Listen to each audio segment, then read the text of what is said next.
विरोधात ओबीसी बांधव एकत्र येत महाराष्ट्र शासनाने मराठा आरक्षणासंदर्भात जो जी.आर. काढला आहे त्या जी.आर. विरोधात मोर्चा काढून निवेदन देऊन घेतली हरकत। कोपरगाव शहरामध्ये ओबीसी बांधव आता एकत्र आले आहे। कोपरगाव शहरामध्ये राष्ट्रपिता महात्मा गांधी, छत्रपती शिवाजी महाराज, डॉक्टर बाबासाहेब आंबेडकर यांच्या पुतळ्यास पुष्पहार अर्पण करून मोठ्या संख्येने एकत्र येऊन कोपरगाव तहसीलदार संदीप कुमार भोसले यांना निवेदन दिले आहे। या निवेदनात महाराष्ट्र शासनाने मराठा आरक्षणासंदर्भात जो जी.आर. काढला आहे त्या जी.आर. विरोधात निवेदन देऊन हरकत घेतली आहे।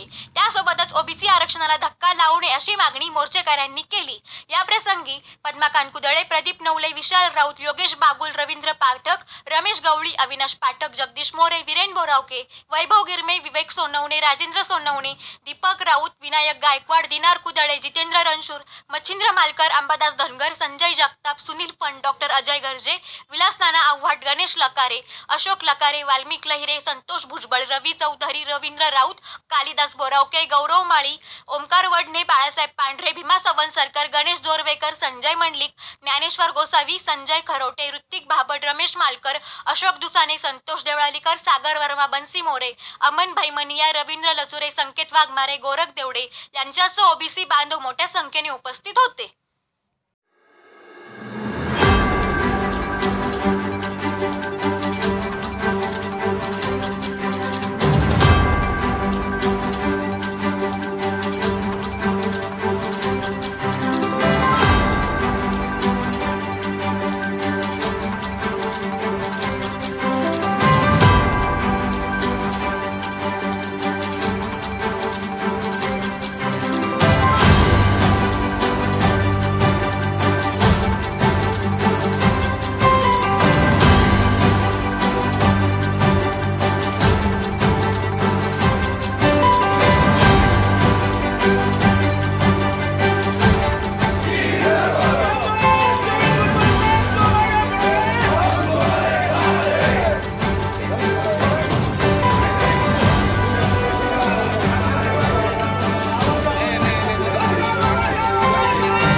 या ठिकाणी ओबीसीला ज्या राखीव जागा आहे आतापर्यंत मंडळ आयोग लागू झाला त्याच्यामध्ये 17% आपल्याला या ठिकाणी आरक्षण मिळालं नाही।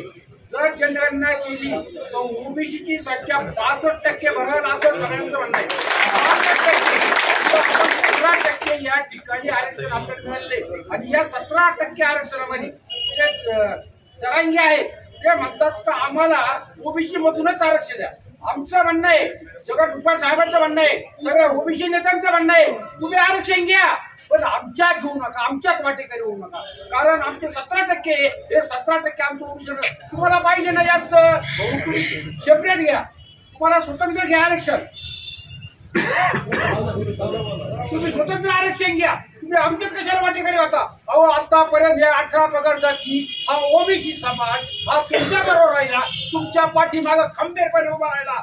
आज मराठा समाज मराठामध्ये राज्य करतोय, तो मराठा समाज राज्य करतो आणि ते राज्य करताना त्याच्या मागे हा ओबीसी समाज खंबीरपणे उभा राहिला आणि मी आम्हाला उपस्थित ठेवून राहिले। तुम्ही आमच्यात या ठिकाणी हक्क सांगू राहिले, अजिबात नाही ओबीसी नाही, तुम्ही म्हणतो ओबीसी पण त्यात सगळे सोयरे झाला। अहो काय इतका अन्याय, असं अन्याय करू नका। आणि आपले मुख्यमंत्री हे सुद्धा त्यांना म्हणतात का आम्ही अधिसूचना काढू, ही आम्हाला मान्य नाही। आमचं म्हणणं आहे तुम्हाला घ्या स्वतंत्र घ्या, आमच्या ओबीसीवर घाला घालू नका।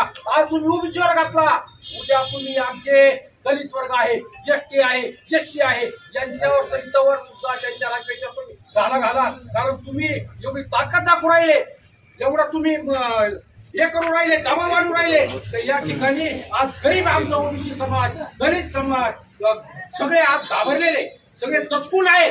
आज फार लोक आले असते, आतापर्यंत ओबीसी समाज इतका 62% उठाव केला असता, पण सगळे काय तुमचा मान ठेवून राहिले। तुम्ही आमचे मोठे भाऊ आहे म्हणून आम्ही तुम्हाला मागतो, पण तुम्ही मोठ्या भावासारखेच राहा। लहान भावाला चिडवायला लावू टाका, लहान भाऊ जर चिडला मग ऐकणार नाही हे लक्षात ठेवा।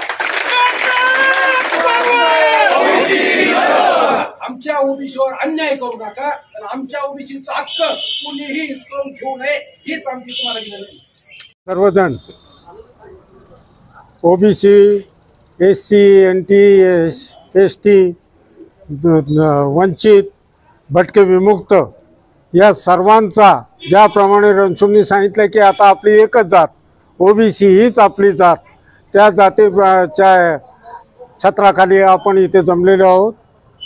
आपला आराध्य दैवत छत्रपती शिवाजी महाराज, शाहू फुले आंबेडकर, अण्णाभाऊ साठे, अहिल्याबाई होळकर, सावित्रीबाई फुले जिजाऊ या सर्वांना स्मरण करून आणि त्यांच्याच मार्गानं आणि त्यांच्याच पद्धतीनं त्यांनी ज्या तऱ्हेचा आदर्श निर्माण करून आपल्या पुढे दिलेला होता त्याचेच आम्ही सगळे मावळे आज इथे साहेब आपल्याकडे आपल्याला निवेदन देण्यासाठी आलेलो.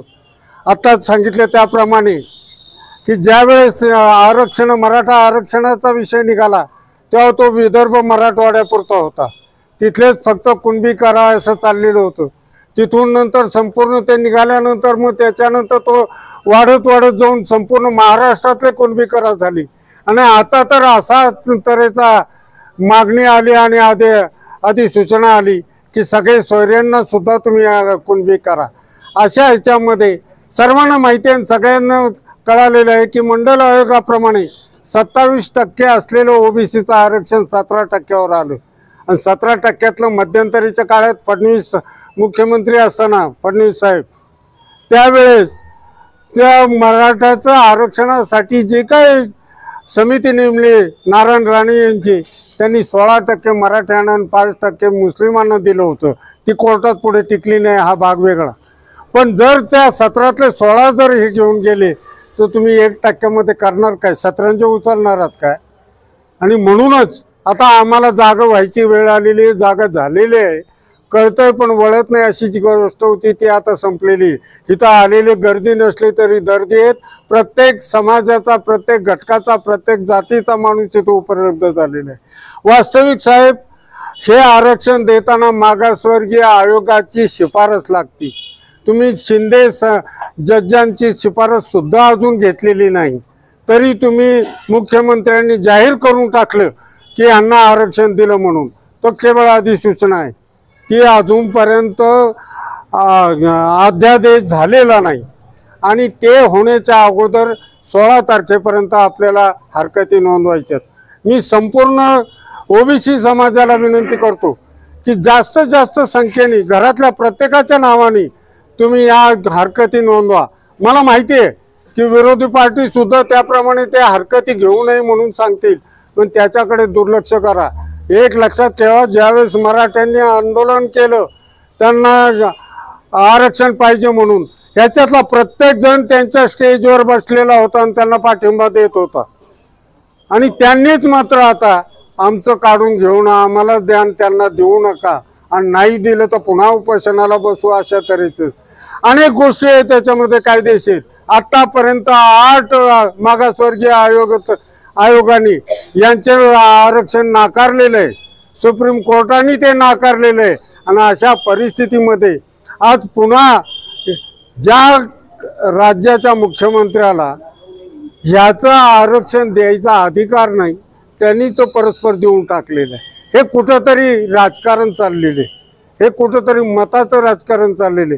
याच्या विरोधात आपल्याला उठलं पाहिजे. आपण जागं होऊन सांगितलं पाहिजे, नाही तर पुढच्या पिढीचे तुम्ही गुन्हेगार ठरणार आहात.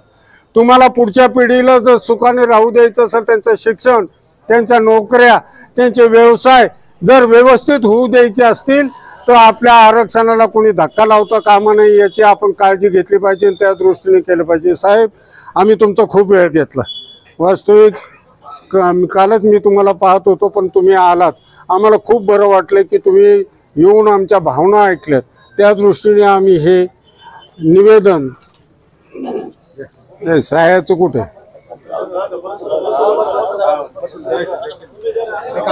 नाही, सह्यांचं निवेदन तहसीलदार साहेबांनी यांना निवेदन देण्यासाठी सर्वजण उपस्थित आहोत. या निवेदनाचा मुख्य हेतू आपल्या सर्वांना माहीत आहे की सरकारची जी भूमिका आहे सरकारनं सातत्यानं दिशाभूल करण्याचा या ठिकाणी ओबीसी समाजाचा प्रयत्न केलेला आहे. आपण सर्वजण या ठिकाणी पूर्वीपासून गेल्या अनेक वर्षापासून सातत्यानं ओबीसीचे सर्व नेते मंडळी असतील, सर्व ओबीसी समाज असेल, त्या सर्व समाजाची ओबीसी नेत्यांची भूमिका एकच आहे. या ठिकाणी तुम्ही कोणालाही आरक्षण द्या, कुठल्याही समाजाला आरक्षण द्या, परंतु ओबीसीला यापूर्वी मंडळ आयोगातून जे 17% आरक्षण मिळालेलं आहे, त्या 17%च्या आरक्षणामध्ये आम्हाला कुठल्याही प्रकारचं त्या ठिकाणी आमच्यातला वाटा नको आहे. मराठा समाज असेल, इतर कुठलाही समाज असेल, त्या समाजाला आरक्षण देण्याबद्दल कुठल्याही ओबीसी समाजाची नेत्याची या ठिकाणी विरोध नाही, त्यांचे उलट त्यांना पाठिंबा आहे. यापूर्वी सुद्धा या ठिकाणी मराठा समाजानं आंदोलन केले असेल, त्या ठिकाणी सुद्धा आपल्या ओबीसी समाजाने त्यांना पाठिंबा दिलेला आहे. परंतु भूमिका एक आहे, म्हणणं एक आहे, एक विचार आहे. ह्या 17% आरक्षणामध्ये जवळजवळ 350 ते 450 या ठिकाणी समाज या ठिकाणी समाविष्ट आहेत. या 350-400 समाजाचं सर्व या ठिकाणी मुलं असतील, अनेक या ठिकाणी या आरक्षणापासून समाज वंचित आहे. आणि असे असताना सुद्धा या ठिकाणी सरकार आपल्या ओबीसी समाजाच्या या ठिकाणी दिशाभूल करत आहे. त्या ठिकाणी या सरकारला आमची विनंती राहील, तुम्ही निश्चितपणानं त्यांना 17 काय 50% आरक्षण द्या, परंतु आमचा जो 17% मंडळ आयोगानं हक्कानं सगळ्या नीती नियमाला धरून या ठिकाणी आम्हाला जे 17% आरक्षण दिलेलं आहे, त्या 17% आरक्षण आमच्या कोणत्याही प्रकारचा त्या ठिकाणी धक्का लागता कामा नये. त्यासाठी या ठिकाणी सरकारला या ठिकाणी गंभीर इशारा देण्यासाठी आपण सर्वजण ओबीसी या ठिकाणी आलेलो आहोत. यापुढच्या कालखंडामध्ये सुद्धा आपल्याला बघ्याची भूमिका घेऊन चालणार नाही. आमचा कोणाला विरोध नाही, कोणाच्या आरक्षणाला आमचा या ठिकाणी विरोध असण्याचं कारण नाही, परंतु आमचं जे हक्काचं आहे त्याला कुठल्याही प्रकारचा धोका होता कामा नये. या ठिकाणी आपण सर्वजण या ठिकाणी या सरकारला या ठिकाणी तहसीलदाराच्या माध्यमातून आपल्या भावना या ठिकाणी पोहोचण्यासाठी सर्वजण उपस्थित आहोत. 3 तारखेला या ठिकाणी सर्वांना विनंती राहील, आपण सर्व व्यवसाय सर्व या ठिकाणी कामधंदे बंद ठेवून आपला मित्र परिवार आपले सगळे सोयरे सर्व नातेवाईक या ठिकाणी आपण 3 तारखेला उपस्थित राहायचं आहे. या सरकारला ही पहिला अल्टिमेटम आहे. जर सरकारने या ठिकाणी बाकीची भूमिका घेऊन ओबीसीच्या भावना जर या ठिकाणी भडकवण्याचा प्रयत्न केला तर निश्चितपणाने येणाऱ्या कालखंडामध्ये सुद्धा सरकारला याचे जाब या ठिकाणी मोजावं लागेल. सर्वांनी या ठिकाणी ओबीसीच्या वतीने आम्ही सरकारला एक नम्रतावाचा विनंती करत आहोत की आमच्या आरक्षणाला कुठल्याही प्रकारचा धक्का लागू नाही. निश्चितपणाने आरक्षण द्या, आमचा त्याला पाठिंबा राहील, परंतु आमच्या आरक्षणात कुठलाही त्या प्रकारे धोका होणार नाही याची सरकारने काळजी घ्यावी.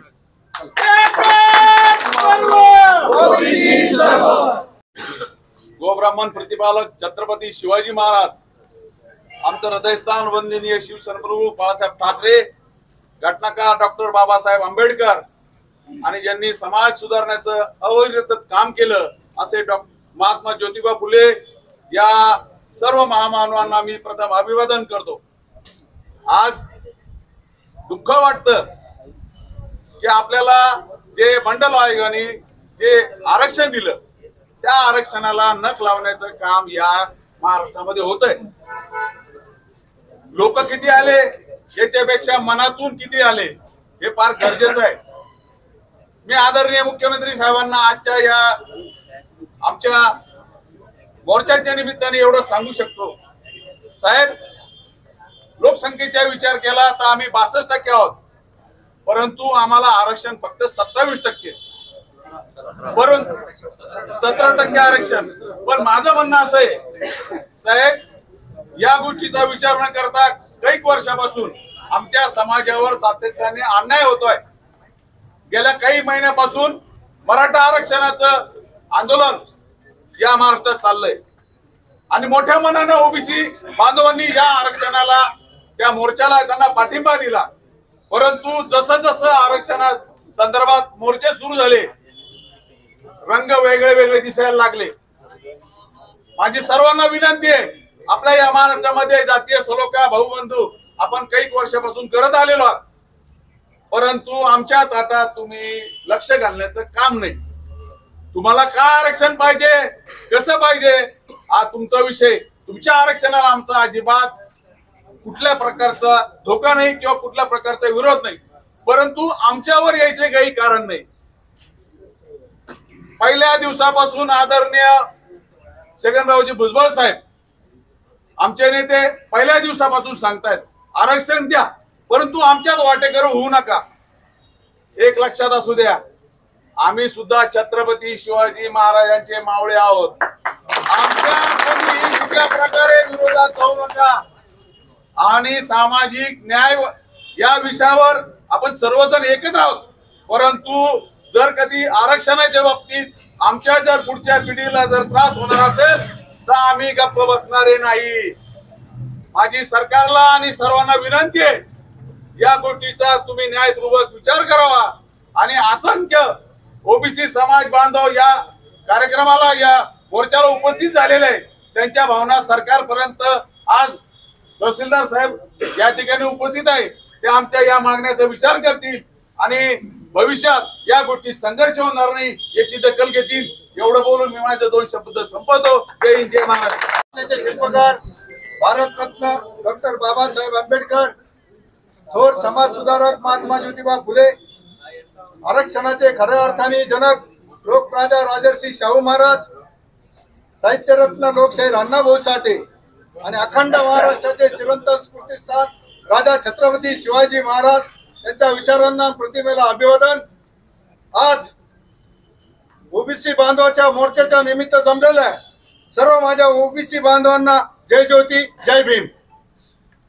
गेले काही दिवस झाले महाराष्ट्रातलं ज्या पद्धतीचं वातावरण आहे ते वातावरण पाहता सरकारने 8 दिवसापूर्वी एक निर्णय घेतला का मराठा बांधवांना ओबीसीचा आरक्षण देण्याची भूमिका आधी सूचना काढली. त्याचबरोबर महाराष्ट्रातला ओबीसी बांधव जागा झाला.